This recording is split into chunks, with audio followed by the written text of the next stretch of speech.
నిర్మించిన సందర్భాల్లో యాజకుడు ఉంటాడు, ప్రధాన యాజకుడు. ఇప్పటికేంటి కృతజ్ఞత కూడిక. కృత అంటే క్రియ, నెత అంటే జ్ఞాపకం చేసుకోవడం. దేవుడు చేసిన కార్యాన్ని జ్ఞాపకం చేసుకోవడమే కృతజ్ఞత కూడిక. ఏం చేశాడు ఈ కుటుంబంలో? దేవుడు వివాహం జరిగించాడు ఘనంగా. అదేవిధంగా మంచి గర్భఫలాన్ని ఇచ్చాడు. ఇద్దరుగా ఉన్నవారు ముగ్గురుగా అయ్యారు. ఇది దేవుని యొక్క ఆశీర్వాదం. హల్లెలూయా. మన జీవితంలో దేవుడు ప్రేమించిన కుటుంబాలు కృప ప్రబలి కృతజ్ఞత విస్తరిస్తుంది. హల్లెలూయా. కృప ప్రబలి కృతజ్ఞత విస్తరిస్తుంది. కృప ప్రబలాలి అంటే ఖచ్చితంగా దేవుడికి మనము స్తుతి యాగం అర్పించాలి. హల్లెలూయా. యాగం అంటే ఏం చెప్పుకున్నాం ఇప్పుడు?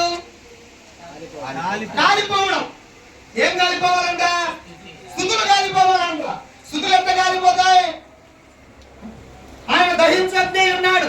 ప్రత్యక్ష గుడారంలో మోసే నియమించిన, మోసే ద్వారా దేవుడు చెప్పినటువంటి ప్రతి పద్ధతిని మోసే అవలంబిస్తున్న సందర్భాల్లో ప్రత్యక్ష గుడారం ఉంది, దానిలో మందసం ఉంది, కరుణాపీఠం ఉంది, కేరూపులు ఉన్నారు, అహరోను చిగురించే కర్ర, గంగాళము, ఆవరణం, పరిశుద్ధ స్థలం, అతి పరిశుద్ధ స్థలం. అతి పరిశుద్ధ స్థలంలో ఏడాదికి ఒక్కసారి ఒక పాస్టర్ గారు, ప్రధాన యాజకుడు, ఆ ప్రీచర్ వెళ్తారు. అక్కడికి వెళ్ళిన తర్వాత ఆయన ఏం తీసుకుపోతాడంటే ఒక పాపి తను వధించినటువంటి ఒక మంచి కోడెదూడను కావచ్చు, గొర్రెను కావచ్చు, దాని రక్తాన్ని ఒక బౌల్లో తీసుకొని, ఒక పాత్రలో తీసుకొని ఆవరణంలో ఉండి పరిశుద్ధ స్థలం దాటి అతి పరిశుద్ధ స్థలంలోకి వెళ్తాడు. అప్పుడు ఇట్లా ఒక తెర ఉండేది, అతి పరిశుద్ధ స్థలానికి, పరిశుద్ధ స్థలానికి.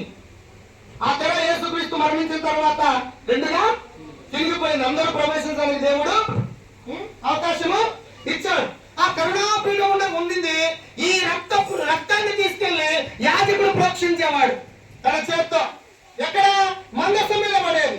మందసం మీద పడితే ఎవడైతే పాపిగా వచ్చి తన పాపాలను ఒప్పుకొని యాజకుడి దగ్గర అవన్నీ కూడా బలి అర్పించుకొని ఆ రక్తాన్ని యాజకుడు తీసుకొని పోయి ఆ నిబంధన మందసం మీద ఉన్నటువంటి ఆ ప్రత్యక్ష గుడారం దగ్గర ఆ మందసం మీద అలా ప్రోక్షిస్తాడు. అదంతా కూడా ఆవిరైపోయేది. దేవునికి స్తోత్రం. హల్లెలూయా. ఆవిడ ప్రోక్షిస్తుంటే ఆవిరై ఎప్పుడైతే ఆవిడ అంటే ఆవిడ బలి అర్పించిన వారి పాపములు క్షమించబడటానికి అవకాశం దొరికితే ఆవిడైతుంది. అవకాశం దొరకకపోతే మరకగా మిగిలిపోతుంది. నీ అర్పణ, నీ కృతజ్ఞత, నీ స్తుతి, నీ బలియాగం, నీ నైవేద్యం, నీ ప్రార్థన, నీ ఉపవాసం, నీ కన్నీరు, నీ దుఃఖము, నీ ఆశ, నీ ఆత్మీయత దేవుడు అంగీకరించాడంటే సూచన. నీ స్తుతులు యాగం అయిపోవాలా. హల్లెలూయా.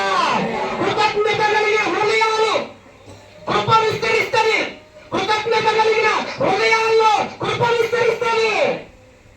అప్పుడు అద్భుతాలు, ఆశ్చర్యమైన కార్యాలు జరుగుతాయి.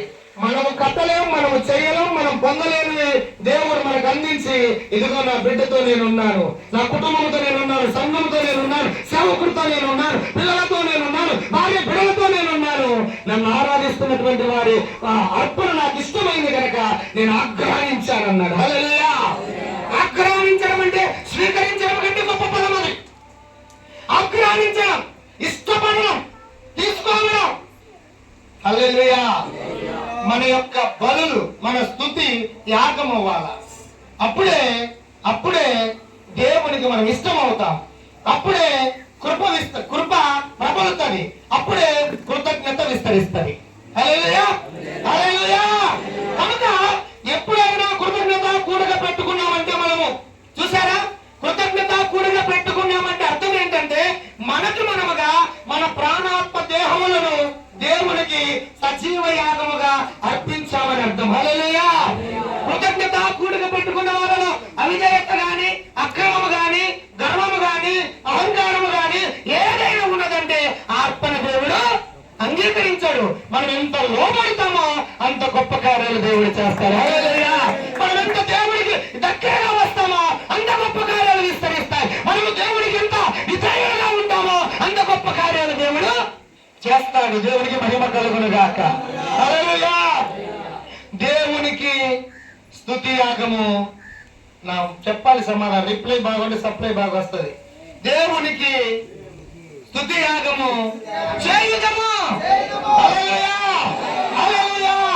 ఒకవేళ స్తుతి యాగము చేయడము నీ విషయంలో ఎక్కడైనా తప్పిగా ఉన్న ఎడల రక్త ప్రోక్షణలో మరకలు మిగులుతాయి, క్షమాపణ దొరకదు గనక వాడి జీవితంలో నెమ్మది సంతోషము ఉండదు.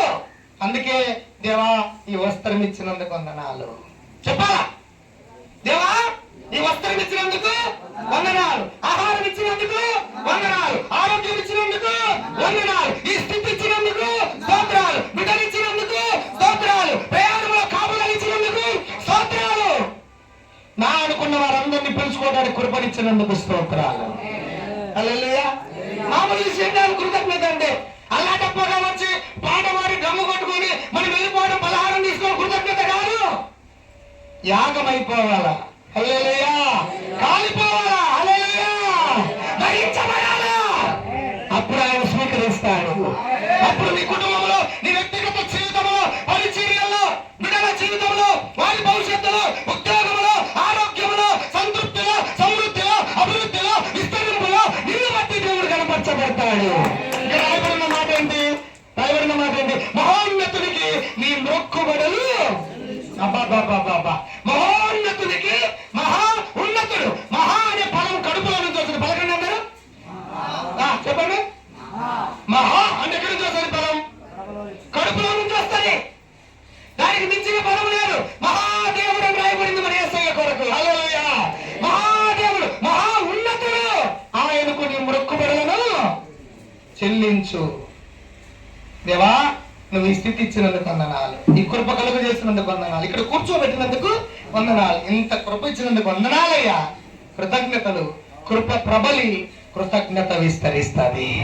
నీకోసమే కదా సమస్తము నేను చేసి ఉన్నాను అంటాడు 2 కొరింథీ 3:14. నిజమే, నీకోసమే సమస్తము చేసి ఉన్నా. మీరు తీసుకోవడానికి విధేయత, తీసుకోవడానికి తగ్గింపు, పొందుకోవడానికి దేవుడి మీద అచంచలమైన విశ్వాసం, దేవుడు అంటే భయము, భక్తి కలిగితే ఆ కుటుంబాల్లో దేవుడు మేలు జరిగిస్తాడు. హల్లెలూయా, హల్లెలూయా.